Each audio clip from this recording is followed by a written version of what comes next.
Now our next question is, which is very important question. Show that the function fx is equal to x raised to power m sine within bracket 1 by x, where x is not equal to 0. And fx is equal to 0 when x is equal to 0. तो जब x 0 के equal नहीं है तो ये x fx की function की value है, और जब x 0 के इक्वल हो तो फंक्शन की वैल्यू 0 है।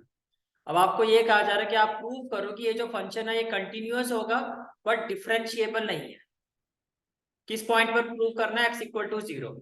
और जब ये कंडीशन, जब आप ये प्रूव कर दोगे कंटिन्यूअस है, डिफरेंशिएबल नहीं है, तो उस पर जो कंडीशन होगी वो ये होगी कि m जो है 0 से बड़ा होगा लेकिन 1 से क्या होगा? छोटा। तो देखो कंटिन्यूअस होने का मतलब तो यही हो गया कि लेफ्ट हैंड लिमिट जो है मेरी वो राइट हैंड लिमिट के इक्वल होनी चाहिए। और नॉट डिफरेंशिएबल का मतलब ये हो गया कि मेरा लेफ्ट हैंड डेरिवेटिव जो है वो राइट हैंड डेरिवेटिव के इक्वल नहीं होना चाहिए। यही हुआ ना। और इन दोनों को प्रूव करने के बाद जिस कंडीशन पर ये प्रूफ होगा वो कंडीशन ये होगी कि m जो है वो 0 से बड़ा होगा बट 1 से क्या होगा? छोटा। इन दोनों को प्रूव करने के पहले बताओ क्वेश्चन क्लियर हुआ? ठीक है, अब देखो फर्स्ट ऑफ ऑल जो मैंने आपको बताया कि दिस इज द फंक्शन। तो कंटिन्यूटी के लिए क्या होता है कि लेफ्ट हैंड लिमिट जो है राइट हैंड लिमिट के इक्वल प्रूफ होनी चाहिए, यही होता है। ठीक है, अब आप ये समझो, देखो यहां तक लेफ्ट हैंड लिमिट की बात है, किस पॉइंट पे प्रूव करना है हमें? x equal to 0। तो लेफ्ट हैंड लिमिट में क्या होगा? Limit x approaches to 0 minus, और राइट हैंड लिमिट में क्या होगा? x approaches to 0 plus. पहले बताओ ये समझ में आ रहा है? उसके बाद फिर हम क्या करते हैं, जो भी ये वैल्यू होती है उसको हम कन्वर्ट कर देते हैं h अप्रोचेस टू 0। अब अगर ये 0 माइनस है तो यहाँ 0 माइनस h हो जाता, अगर ये 2 माइनस होता तो यहाँ 2 माइनस h हो जाता। समझ में आ रहा है? ठीक है, यहां तक क्लियर हो गया? अब देखो,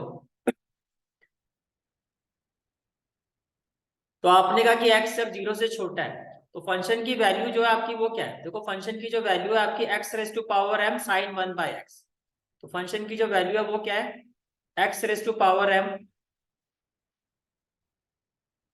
साइन 1 बाय x। पहले बताओ ये समझ में आ रहा है?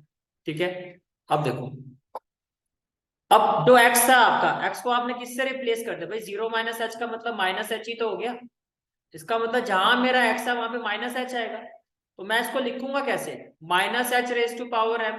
जहां मेरा x है वहां पे माइनस h आ जाएगा, तो ये हो जाएगा माइनस 1 बाय h। ये क्लियर हो गया आपको? ठीक है, अब आपको पता है कि जो साइन की जो रेंज होती है वो -1 से 1 ही होती है।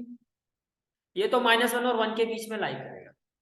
यहां देखो, अगर मैं m की वैल्यू नेगेटिव ले लेता तो जो h है आपका वो 1 अपॉन समथिंग हो जाएगा। जैसे मान लो अगर h रेज टू पावर -1 है तो आप इसको ये लिखोगे ना -1 बाय एच। माइनस ये आपका एज इट इज आ जाएगा, एच की पावर -1 है तो ये, और एच आपका 0 है। 0 होने का मतलब ये हो जाएगा -1/0, और एन 1/0 का मतलब क्या होता है? Not defined. तो अगर फंक्शन ही नॉट डिफाइंड हो जाएगा तो कंटिन्यूटी का तो मतलब ही नहीं बनता। हमें क्या रहा है कि वो कंटिन्यूअस होना चाहिए, ये प्रूव करना है। इसका मतलब है एम की जो वैल्यू है वो 0 से छोटी नहीं ले सकती। एम की वैल्यू मेरी 0 से क्या होनी चाहिए? बड़ी। क्योंकि अगर मैं 0 से बड़ी रखूंगा तब मेरी जो लेफ्ट हैंड लिमिट है,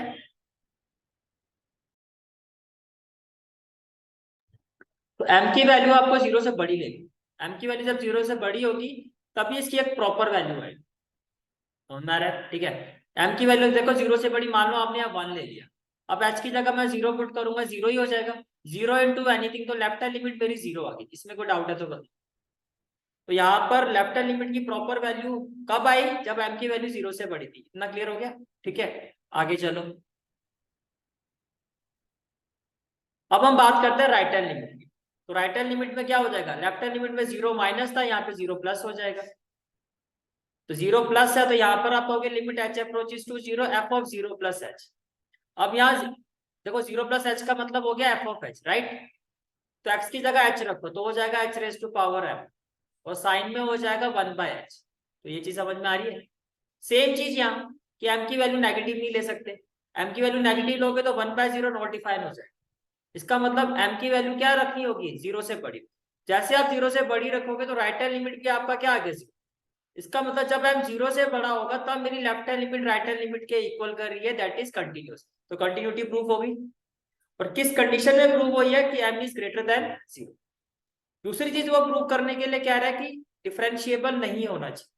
तो डिफरेंशिएबल ना होने का मतलब है कि मेरा जो लेफ्ट हैंड डेरिवेटिव है वो राइट हैंड डेरिवेटिव के इक्वल नहीं आना चाहिए, यही होता है।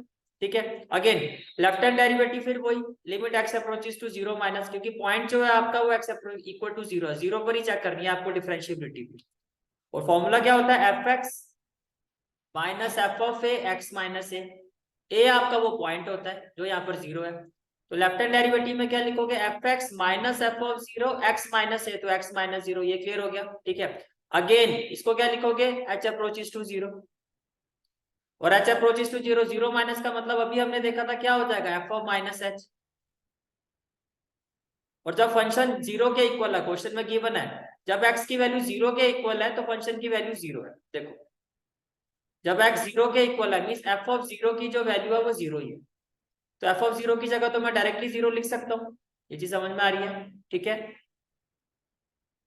तो देखो, तो ये बेसिकली क्या हो गया, ये तो हो गया आपका एफ ऑफ माइनस एच, ये हो गया आपका जीरो, अगेन एक्स की जगह क्या आ जाएगा, माइनस एच। तो बेसिकली ये हो गया एफ ऑफ माइनस एच और यहाँ से अपॉन में माइनस एच। पहले बताओ ये क्लियर है? ठीक है, क्लियर है आता है? ठीक है, अब देखो जो आपके फंक्शन की वैल्यू है वो क्या है, एफ एक्स की जो वैल्यू है वो क्वेश्चन में क्या गिवन है, x raise to power m sine one by x, यही है ना?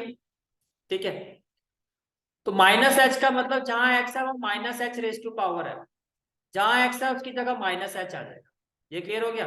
ठीक है, और अपॉन में माइनस एच, माइनस से आपका माइनस कैंसिल हो जाएगा, जो माइनस है ये इसको मैं लिख सकता हूँ minus one raise to power m, लिख सकता हूँ। ठीक है, बाकी हो गया limit h approaches to zero, और बाकी रह गया h raise to power m, इसमें कोई डाउट?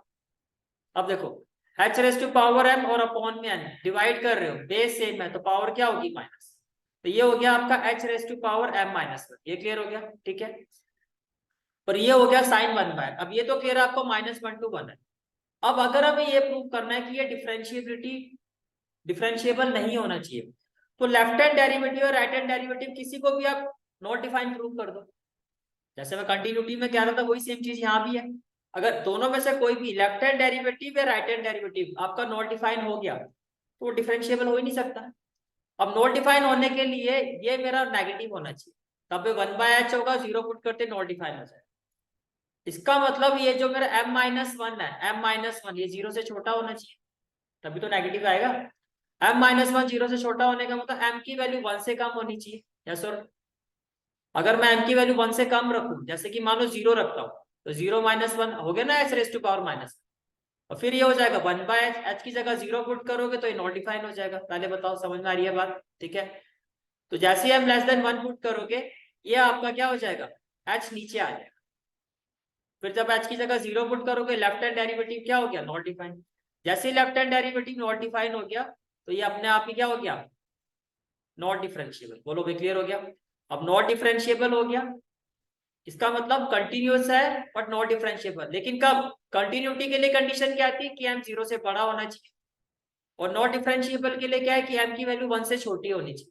तो दोनों का सम अप करो तो ये कंडीशन फाइनलाइज होगी कि कंटिन्यूअस है not differentiable, but not differentiable कब होगा, जब m जो है आपका वो जीरो से बड़ा होगा और वन से छोटा होगा। यस सर, क्लियर हो गया क्वेश्चन? ठीक है, तो देखो यही आपको प्रूव करना, यही आपको प्रूव करना था कि ये जो फंक्शन है वो एक कंटिन्यूअस फंक्शन है बट नॉट डिफरेंशिएबल कब, इस पॉइंट पर when m is greater than zero but less than one, but less than one. Is it clear? ठीक है, and this is a very important question.